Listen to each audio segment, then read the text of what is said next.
दोपहर का वक्त था जब अपने कमरे में रखी पुरानी लकड़ी की कुर्सी पर बैठे दयानाथ जी खिड़की से बाहर टकटकी लगाए शून्य में ताक रहे थे। उनकी आंखों में अजीब सा बोझ था। शरीर थकान से टूटा हुआ और मन किसी अनजाने डर से भरा हुआ। तभी टेबल पर रखा मोबाइल फोन अचानक घनघना उठा। उन्होंने धीरे से हाथ बढ़ाया, स्क्रीन पर देखा तो सामने उनके बचपन का साथी मोहन का नाम चमक रहा था। उन्होंने कॉल रिसीव किया। हेलो दया भाई। मोहन की वही पुरानी चहकती आवाज आई, मगर दयानाथ जी ने धीमी और टूटी आवाज में कहा, हाँ बोल मोहन। उनकी आवाज में इतनी थकान, इतनी बेबसी और कहीं ना कहीं घुटन साफ झलक रही थी कि मोहन अचानक रुक गया। अरे, यह क्या? तेरी आवाज को क्या हुआ? सब ठीक तो है? तू इतना उदास क्यों लग रहा है? दयानाथ जी कुछ पल चुप रहे, गहरी सांस खींची और फिर बोले, क्या बताऊं मोहन, अब तो अपने ही घर में दम घुट रहा है। मेरे बेटे अर्जुन और विनय ने यह छोटा सा मकान भी बेचने का फैसला कर लिया है और अब समझ आ रहा है कि मेरी जगह कहाँ ठहराने वाले हैं। यह सुनते ही मोहन सन रह गया। उसकी आवाज कांप गई। क्या कह रहा है तू? अर्जुन और विनय, यह वही बेटे हैं जिनके लिए तूने खून पसीना बहाया, जिनकी पढ़ाई के लिए तूने अपना पुश्तैनी घर तक बेच डाला, और वही आज। दयानाथ जी होठों पर कड़वी हंसी लाते बोले, हाँ मोहन, उस वक्त तो उन्होंने कहा कि सरकारी काम है, कुछ कागजों पर दस्तखत चाहिए।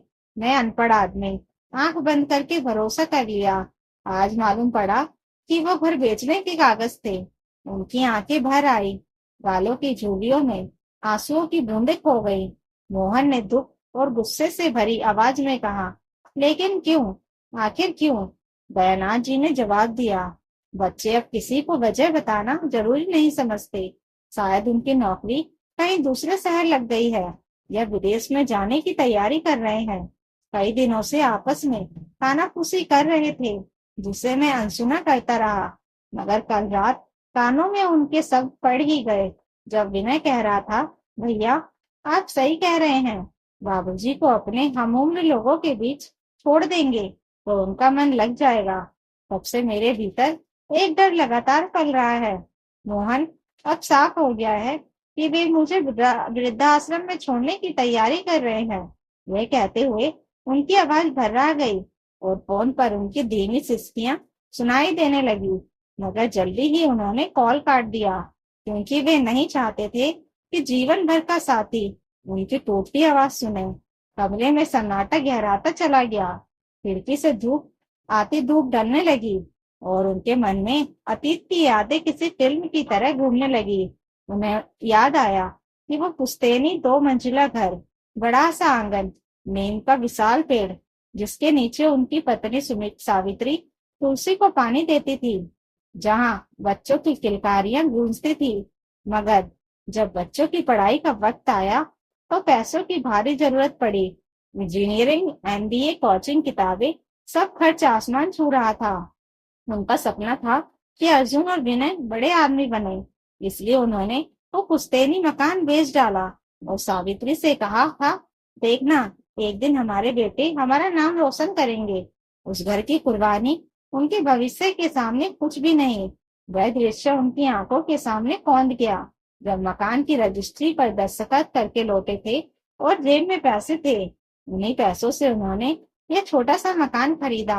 बाकी सब बच्चों की पढ़ाई और भविष्य की नींव में जोड़ दिया। कई बार खुद भूखे सोए, मगर बच्चों की किताबें हमेशा खरीदी। सावित्री के गहने तक बिक गए, मगर बच्चों का सपना कभी अधूरा नहीं छोड़ा। आज वही बच्चे उनके पैरों तले से जमीन खींच रहे थे। उन्होंने दीवार पर लगी तस्वीर की ओर देखा, शादी की तस्वीर, बच्चों के साथ की तस्वीरें, सबकी मुस्कुराहट जैसे उनका मजाक उड़ा रही हो। उन्होंने तस्वीर की ओर देखते हुए कहा, सुन रही हो सावित्री, तुम कहा करती थी हमारी औलाद हीरा है, बुढ़ापे में हमारा सहारा होंगी। देख लो कैसे सहारा बन रहे हैं। तभी उनका छोटा पोता आदित्य दौड़ता हुआ आया। दादाजी, आप रो क्यों रहे हो? भवनाथ जी ने जल्दी से आंसू पोंछे, गोद में बिठाकर बोले, कुछ नहीं बेटा, आंखों में धूल चली गई थी। मासूम ने भोलेपन से कहा, दादाजी, मम्मी कह रही थी कि कल आपको कहीं लेकर जाएंगे। यह सुनते ही उनका दिल फिर से टूट गया। बच्चे तक जान गए थे कि दादाजी को घर से बाहर किया जाने वाला है। उन्होंने पोते को कसकर गले लगाया। मन ही मन सोचा, शायद ये आखिरी बार है जब मैं इसे सीने से लगा रहा हूँ। अगले दिन सुबह घर में अजीब सी खामोशी थी। रोज की तरह बहुओं की हंसी टिटोली नहीं थी, तोतों का शोर नहीं था। अर्जुन और विनय गंभीर चेहरों के पास आए। पिताजी, तैयार हो जाइए। दयानाथ जी ने मन ही मन निश्चय किया कि वे ना रोएंगे न गिड़गिड़ाएंगे। रात को ही उन्होंने एक छोटा सा कपड़े का झोला तैयार कर लिया था। उसमें सावित्री की एक पुरानी तस्वीर, एक छोटी सी गीता और अपना चश्मा रखा था। वे कमरे से बाहर निकले, नजर दौड़ाई, ना बहुएं नजर आई न पोते। सब जैसे ओझल हो गए। उन्होंने आखिरी बार पूरे घर को देखा। हर दीवार जैसे कह रही थी कि यह अब उनका नहीं रहा। भारी कदमों से दरवाजों की ओर बढ़े। बाहर गाड़ी खड़ी थी। उनके दिल में इच्छा उठी कि बच्चों को गले लगा ले और कहे, मत भेजो मुझे कहीं। मगर स्वाभिमान ने रोक लिया। वे गाड़ी में बैठ गए। शीशे से बाहर झांकते हुए देखा, उनका छोटा सा मकान पीछे छूट रहा था, मानो उनका पूरा अस्तित्व पीछे रह गया हो। गाड़ी जब हाईवे पर पहुंची तो उन्होंने हिम्मत कर पूछा, बेटा, कहाँ ले जा रहे हो मुझे? विनय बोला, पिताजी, थोड़ी देर में सब पता चल जाएगा। गाड़ी धीरे धीरे शहर की सीमा पार कर एक बड़े लोहे के गेट के सामने रुकी।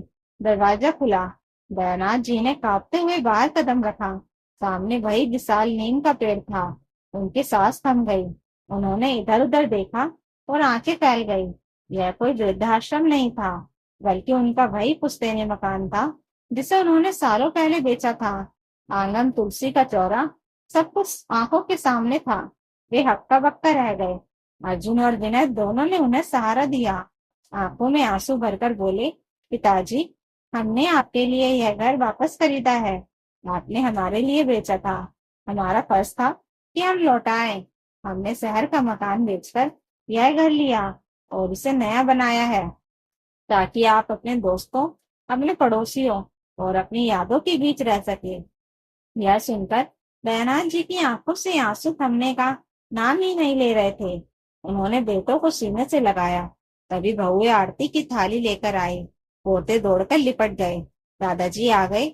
उस पर दयानंद जी को लगा जैसे सावित्री नीम के नीचे बैठी मुस्कुरा रही हो और कह रही हो, देखा, हमारे बेटे हीरा हैं।